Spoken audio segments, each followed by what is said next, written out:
Welcome to Beyond the Loss. I'm Dr. Sharon Spano, and today I want to take a few minutes to name something that's already beginning to surface as I share this podcast about when grief gets labeled.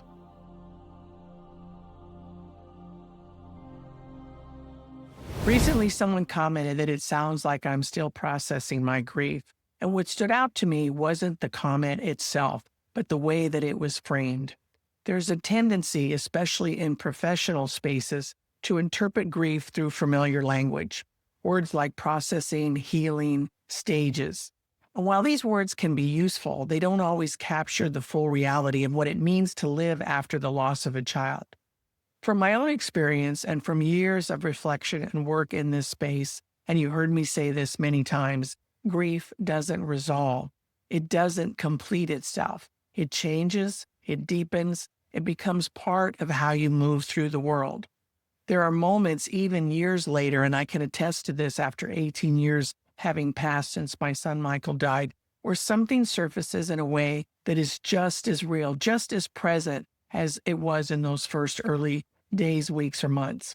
But that doesn't mean that you're back at the beginning, and it doesn't mean you're trying to work something out. It means you're in relationship with something called grief that just simply doesn't end. So yes, I am still in relationship with my grief, although that relationship has changed throughout the years. That will always be true. But this podcast, and I want to be careful in how I say this, is not about my processing something in real time. It's grounded in lived experience and in years of reflection, study, and integration around what happens to identity, relationships, and systems after such a profound loss. And I also want to name something else that's beginning to happen. I've had a few other people who have listened to the podcast offer me condolences or say things like, hang in there. And I understand where that comes from, and I appreciate the need to express such kindness, and I'm grateful for it. It's a natural human response when we hear about the loss of a child. But I want to gently clarify something. This space is not about me in that way. I have done the work. My lived experience is part of what informs this work, this podcast, if you will, but it's not something I'm sharing here to be held, comforted, or responded to. It's being used in service of something much larger. I want to help us name patterns. I want to bring language to experiences that many parents are already living, but don't always have words for. So if you feel the instinct to offer comfort to me personally, I would simply invite you to pause and consider this. What might it be like to listen, not for how to respond, but for what is being revealed? Because again, this space is less about supporting me as an individual and more about understanding something that exists across many lives. And as I've repeatedly stated, there is a difference between being in the immediacy of grief and speaking from a place where that experience has had time to unfold. And again, that distinction matters greatly. My intention here then is not about seeking sympathy on my own behalf. I speak from the integration of time, and in doing so, hope to open the conversation and perhaps even offer hope to those parents in the earlier stages of their grief. With that premise in mind, I ask you to remember that this space, again, is not about my need to work something out publicly. It's about naming what many people are already living and yet don't have the language for. I cannot say that enough.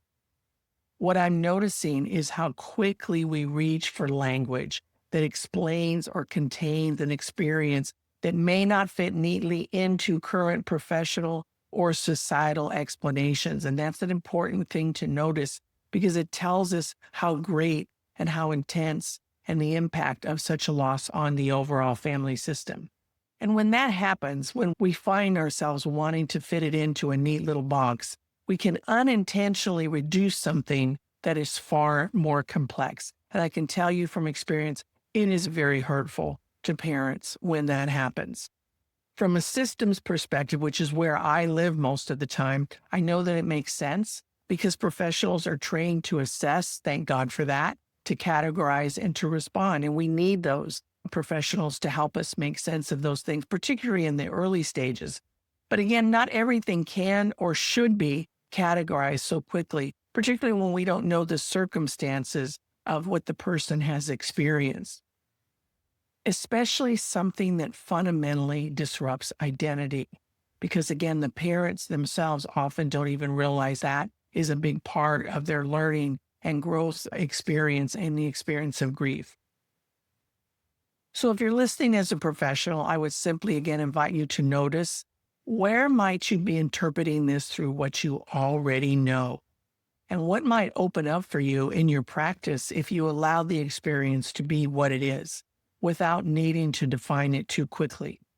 So again, this podcast is grounded in my lived experience, plus my many years exploring the nuanced complexities of human life and the multiple disruptions that occur within those lives. I am not personally at the center of this body of work, but I do hope to offer up a space where we can explore together that which informs a deeper understanding of what it means to live after the loss of a child. And perhaps part of that work is allowing space for experiences that don't fit neatly into language. I've been talking a lot about language in these first few episodes because they do inform how we experience this particular path of grief. Not everything needs to be labeled, though we try very hard to do that. Not everything needs or can be resolved. Some things are meant to be lived and understood over time. So before we close, I want to offer you something simple, as I try to do every week, to carry with you. Again, we're not trying to change anything. We're just trying to notice and develop more awareness. So this week's patterns to practice is, as you might imagine, about noticing any need to label grief. Over the next few days, see if you can begin to notice your own relationship to language, whether you're a parent or a professional. Not just what you say out loud, but what happens internally when you're about to say something or when you hear something. Notice when you feel the urge to explain your experience, when you reach for words that don't quite fit, when you feel the need to make something make sense or to close the awkwardness. And also notice when you feel the impulse to interpret someone else's experience, to define it, to respond to it, to make it more understandable. I'm not asking you to stop yourself, just notice it. And in those moments, you might ask yourself, what if I didn't need to name this right away? What if I could let this experience just exist? What if I could just be without defining it? Where in your life are you being asked to understand something beyond what you already know, before it's ready to even perhaps be understood? Because sometimes the first step toward a deeper kind of understanding is not finding the right words, but allowing the experience to be exactly what it is.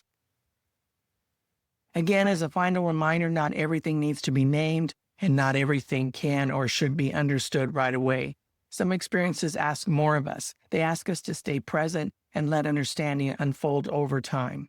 I hope you'll join me for next week's episode, where I'll be talking about how we as parents might begin to experience a life of meaning and purpose when there are no answers or even a roadmap on how to do so. Until next time, this is Dr. Sharon Spano reminding you to take gentle care.